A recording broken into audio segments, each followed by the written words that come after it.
Now let's look at the graphs of basic functions. We have the identity function, which is just f of x equals x, or y equals x if you prefer the y notation. It's a linear function. It's a straight line going through all the identity values. For -2, my y value is -2. For -1, my y value is -1, and so on. So all my coordinates are ordered pairs with the same numbers. The domain looks like it keeps on going all the way to the left and to the right, being from -infinity to +infinity. Same with the range. My range on my graph, it looks like it's defined over all my y values, from -infinity to +infinity. Since I can draw it without lifting the pencil from the paper, it's continuous over the entire domain, from -infinity to +infinity. And it looks like if I walk on my graph from left to right, I'm increasing over the entire graph. It's always increasing.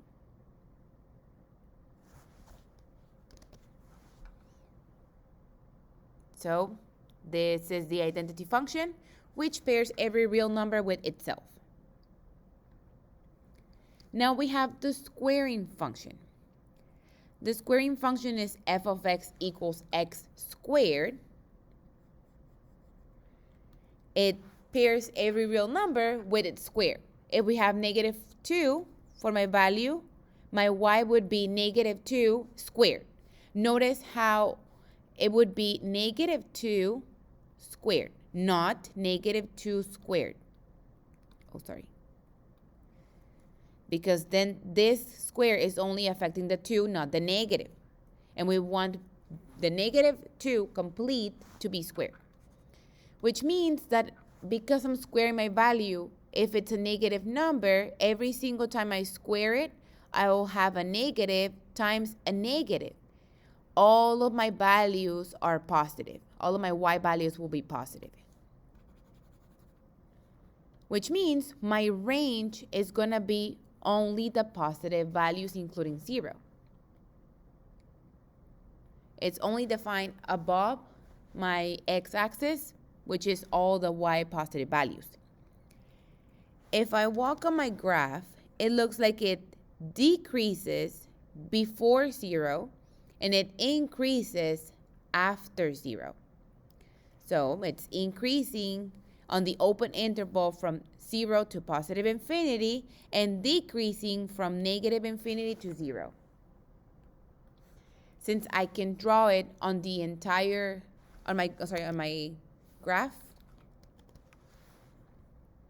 since I can draw this graph without having to lift the pencil from the paper, it's increasing over the entire domain.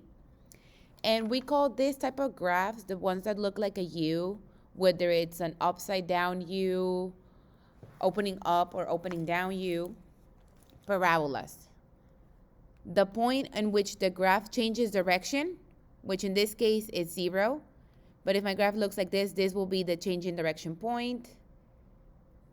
In other words, if your graph is upside down or an upside down U, the highest point is your vertex, which is what we call that turning point. And if your graph looks like a U opening up, the lowest point will be your vertex.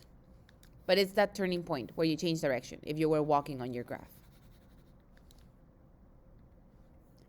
Now we have the cubing function. The cubing function pairs every real number with its cube. This time, every value that I take, for example, -2, I'll raise to the power of 3.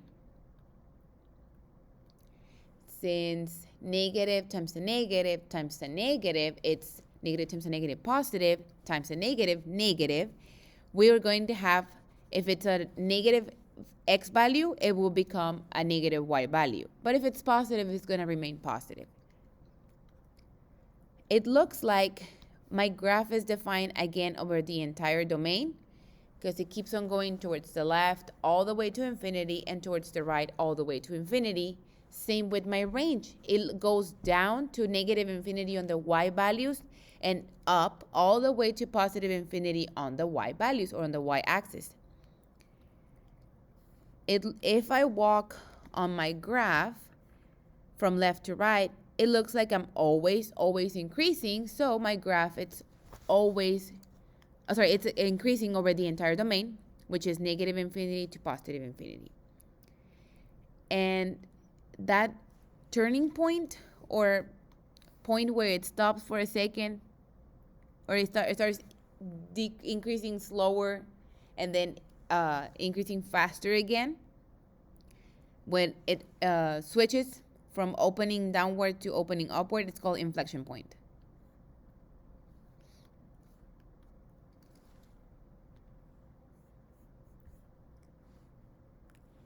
I'll talk about this one in the next video.